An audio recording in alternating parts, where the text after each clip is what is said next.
Hi, I'm FIDE Master Raheem Glaves, and persons actually want to know how strong a FIDE Master is in chess. Now, if you look to this screen here, you're going to see that Stockfish is actually the underdog. My absolute record of beating this thing mercilessly.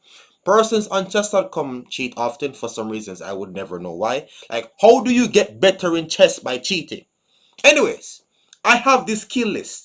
But for this specific person, he managed to actually get a draw against me with a performance of 96% accuracy. I mean, that's like my average Tuesday, but his account got banned. Mine is still here. Like, chess.com again, like, started is like, oh, it's Raheem. Just leave him. This guy, however, needs to get kicked off my side. I'm going to be breaking down my thoughts, what you guys can actually use to play like this. And with no further ado, let's get right into this video. Welcome back to class, guys. Now for this game, I opened with pawn to e4 and my opponent responded with pawn to c5. This is known as the Sicilian defense, and I played knight to f3. Now, for the opening, all you want to be focusing on is simply, again, getting a pawn in the center. I mean, if you can get a pawn center, just do it. If not, so be it, but at least a pawn in the center, like your minor piece is developed and king safety. So he played knight to c6 and I played pawn to d4. Now, when you have the possibility of putting two pawns in the center, what happens is that both of your bishops actually get like super nice squares and you're getting center control, guys. Like, come on. So d4 takes and knight takes d4. So I have basically a knight and a pawn in the center. I have more center control than black. Now, you want to master the principles, but understand this. The higher you go up, you're gonna have to know a little bit more. But at the starting part, guys, like master the fundamentals. You're just simply going to be adding on to things. So here, like simple stuff, guys. He's attacking my pawn. I defended the pawn. And you're going to also understand how like book lines, how theory comes about. Because it's simply this. It's the best moves, yes, but it is still the principles of chess, guys. It's the fundamentals. Black doesn't have a pawn in the center. He's going to try to put one there. And this again is book. Now, remember, for most viewers, don't try to like play things too accurately at the start. Like if you're starting out at chess, master the basics. Don't try to play like Hikaru Nakamura and try to like shortcut it.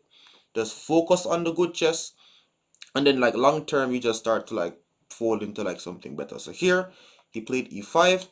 Now in chess, do we go forward or do we go backward in chess? Now, for persons who don't know the theory, like if you play a normal move such as knight to f3, then nothing will happen to you. Like if you just stick to the normal stuffs, normal moves will equal a normal game, guys. Now here I am moving forward and I'm playing now knight to b5, which is still theory. I'm looking at the square on d6 and I'm trying to get a piece there. This is already causing problems for my opponent. Now remember, in chess you want to be setting constant problems. That's how you kind of force your opponents to go wrong. Here, I'm already asking black for the bishop here. Now, everybody knows that bishops are worth more than knights, especially in open positions. So, like, if you get a bishop and you can open the game, that would be perfect. So here, I am threatening knight to d6 to allow this exchange to happen. So what does black do in this scenario? He plays pawn to d6. Now, even though he boxed out his bishop, it's just a case where he doesn't want to give up the bishop here. And yes, this is still book, but you need to understand your openings on a deeper level so that you're not just like memorizing or just playing random moves. So here, I played bishop to g5. Now for guys who watch a lot of my King's Indian videos, you would know that for the King's Indian, I normally focus on the dark squares. Now for this opening, persons would know this as black as the Smeshnikov. White is basically focusing on the light square. And it's the same thing I've been showing you with the videos back then. Whenever you can actually like use the bishop and like capture this knight, it normally helps you to control a more key square in the center of the board. So even though bishops are worth more than knights, in this particular scenario, I'm going to try to close down the game and just hammer down the light squares, all right? So you can actually use it like this. If you're going to be giving up a bishop, ensure that there's some compensation. It can't just be a pure bishop, guys. That is a quick ticket to death. Just understand this, get some compensation. So here, he played a6. He is now kicking the piece from his half of the board. Remember, guys, in chess, if you're getting attacked, it normally means that pieces are putting pressure on your area of the board. So I simply placed my knight on a3, and this is a awkward square. And this is where your chess understanding comes in handy, because there is nobody on my channel that is supposed to see a knight on a3 and be happy. You're going to be looking to bring this back in the game if black isn't careful. So even right now, if I was giving another chance with white, I would start to put my knight into the center of the board where it has more activity. So here, my opponent played pawn to b5. And this is simply trying to keep this knight extremely passive at the side of the board. And again, it is theory. Now, always check to see what your opponent is threatening before you move. Guys, I think like everybody's supposed to know that when two pieces are like adjacent to each other, like actual forks are possible. So the way we defend this is not by moving our pieces back, but moving forward. Remember that pin pieces also don't protect. We play now knight to d5 and we apply pressure to the pin piece. So all this could have been avoided. So in other words, like for me, I know the theory a little, so I can actually get messy with these types of positions. For you guys, just keep it simple. So if you don't know much and you don't want to muddy the waters, just play normal chess, guys. Get your knight to f3, bishop to e2, castle your king. Like nothing will happen to you. Like when you start again, like complicating things a bit, you're gonna have to know more. So he played bishop to e7 and he broke the pin. Now, I can actually take the time here and capture the bishop here, but remember that this, see, it's even book, but this is actually another line in which I play a lot, which is bishop takes f6. Now, I don't even play knight takes e7. Again, for me, I have like a little edge because I know this. I am just simply playing for the d5 square. It's like a little technique. So I actually gave up the bishop here and took on f6, and my opponent recaptured back with his bishop. So for the king's Indian defense again, guys, you'd have realized that there's a lot of good knight versus bad bishop scenarios. That could also be the case for positions like this, where if black isn't careful, this piece could actually become super bad. Another thing is that black has the bishop here, so we know what black is playing for. He's going to try to open up the game. So even though he has a lot of weaknesses in the position, if he manages to get like a break and open the game for this bishop, let's say he puts like a bishop on g5 and like actually starts getting a pawn break down the board, this could get dangerous for the white pieces. Now, enough of like the deep explanations. I'm going to just keep it clean.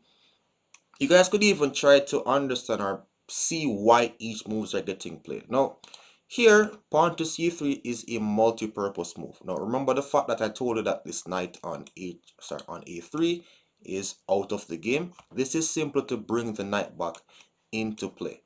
All right. Now, this is the reason why I'm giving like this much explanation. It's because again, it is like engine level chess. You guys just keep things simple. So I'm just going to be breaking down all the thoughts. So he played rook to b8. Now this is again aimed at putting further breaks in the future if I'm not careful. I played now knight to c2, and this is now rerouting the knight to the center of the board if he's not careful. Sometimes the knight even goes to b4. We now have castles. So look, black is getting his king to safety. He has a pawn in the center. Minor pieces developed. Probably only needs to get like his light square bishop out in the game eventually. I played no pawn to g3 and bishop to g5. He is now trying to preserve his bishop here. So this bishop, remember, when you're actually having the bishop here in chess, you want to get both bishops functional. That's the reason why it's very important for white right now to keep this piece on d5 and keep the game clamped. If you're playing chess and your opponents have like the two bishops just like dominating the board, 9 times out of 10 you're getting crushed. Like, no mercy. I now played h4, bishop to, what's this, h6, and now bishop to g2. Now, the engine wants me to play bishop to h3 to actually get rid of these bishops. And remember, I'll be using this knight to play against this bishop in most scenarios. But nonetheless, I played bishop to g2 to actually just, again, finish my development and discourage moves such as pawn to f5. So currently, I basically know that you guys know about like good versus bad pieces, or when a piece is actually passive. This bishop right now is biting on dirt, like it's looking at a pawn on e4. We know that for the middle game, we're going to be looking to improve these pieces. Opening preparation would put some pieces in passive squares for necessary reasons, but it is going to come down to your skill, your understanding to actually move these pieces to better squares in the future. So now we have bishop to e6. Now the preparation, I'm assuming it's finished here for black. I don't know, like he's using assistance, so it could be up to 50, but here still bishop to e6 and his development is completed. Now remember, in the middle game, we're looking for our pawn breaks, we're looking to improve our pieces, everything that is good for chess. Bishop to e6 on the board, and I simply got my king to safety. So far, all the principles of chess for the opening have been completed. Alright, now for connecting your rooks, that's like if you're like super low rated, like I will actually make sure that you implement those as well. But remember, the higher you go up into chess, like you will learn when and when not to bend the rules. So here we have castles, and now knight to e7. He's now offering a trade of knights. Now remember, if black successfully manages to open this game and really and truly get these bishops crushing, I am doomed. Engine wants a5. Remember that he has like long range pieces. He could look to start opening up the game in the long run. So here he played knight e7. And now I looked at the board. I'm like, all right, I'm in the middle game. How can I start to improve my pieces? And then boom, this knight on c2 simply went to b4. And I'm actually protecting the knight on d5 some more and attacking a weak pawn on a6. Remember, it's like I'm improving pieces while attacking my opponent's weaknesses. Here, he played knight takes d5. And this is also another thing I want you guys to take down, which is stop playing automatic moves in chess. Now, this is also a good reason why I'm telling you for the middle game, you want to start putting pressure on your opponent's side of the board. Now, most persons here would have just simply captured back with a piece or pawn. But remember in chess, guys, like if you see a good move, look for a better one. And I call these moves intermezzo moves, in between moves, which is a move you play before you play the obvious. And that is this move, knight to c6. And this comes with a immediate fork on the queen and the rook. Stockfish hates it, but I mean, like when I was playing this, it was absolutely good to me. And I basically forked the queen and the rook. What I expected was going to happen is basically like he moves his queen. I recapture on d5, and I would be attacking both the bishop and the rook. You guys could practice some visualization there. I know you guys can do it. Like you're going to visualize that. Like the queen moves, I take on d5, and then literally black will be losing at least a exchange. So here after knight to c6, the reason why Stockfish is calling this a blunder is because black has the magnificent knight takes c3. Now, I'm gonna assume that this guy is using like the second best moves, or like the first best and second best like combined. Who knows? Did I just say first best? Like the best moves and the second best moves combined, guys. Like he could have actually played knight to e3, and this move looks insane. His moves looks really insane, guys. Like who does this? It's gonna be the same thing, but it's like you didn't take any material with it, guys. And we're gonna be having this position. I'm gonna again put it in slow motion for you. So after knight takes queen. So remember the way how this is even done, it's because black actually has a move in our side of the board.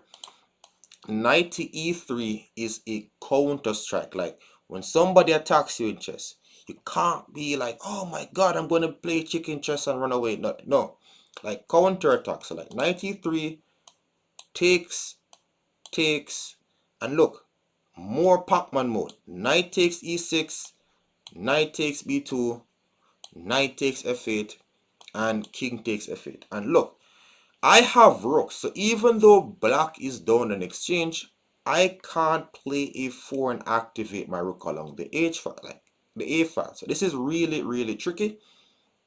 And here, what happened in the game instead is basically black took here on c3, doing the same thing, but I actually took back on c3 this time. So what's happening here? I just took a whole knight, guys. Like, look. He took my knight first, and I took back a whole knight. So right now, I am currently down a pawn, but I'm about to win a whole exchange.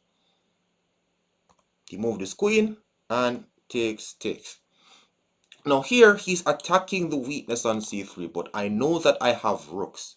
Rooks need open lines. Like if my pieces are stuck defending, like I'm telling you guys again, like it makes no sense you have pieces on the board if you can't use them. Like no purpose. Like it's not the amount of pieces you have, it's the amount of active pieces, because those are what really counts in chess. He has this bishop controlling. Bishop can actually again get to like super aggressive squares, which is the reason why this position is somewhat equal. Like I have really bad pieces and he has really active pieces. Think of chess as active versus passive pieces. Now, here, instead of defending the pawn on c3, I try to think super active. And this also has a drawback of hanging the pawn on d6. So I was like, why not activate some pieces in the process? So my rook on e1, how do we activate rooks? Rooks need open lines. If you can't find an open file to put your rooks, look for your pawn breaks. Pawn breaks is basically like pawn tension, which you can use to trade. You get this up the board and suddenly the A file is going to be open. So I simply took, and we now have a complete open file for our rook. In the last scenario, where if black played knight to e3, Magnus Carlsen, then this A file would have not been possible. And maybe Stockfish could have actually put some pressure on me there. I don't know. But all I know right now is that this is the position and I have an open file for my rook. So let's see how this game continued.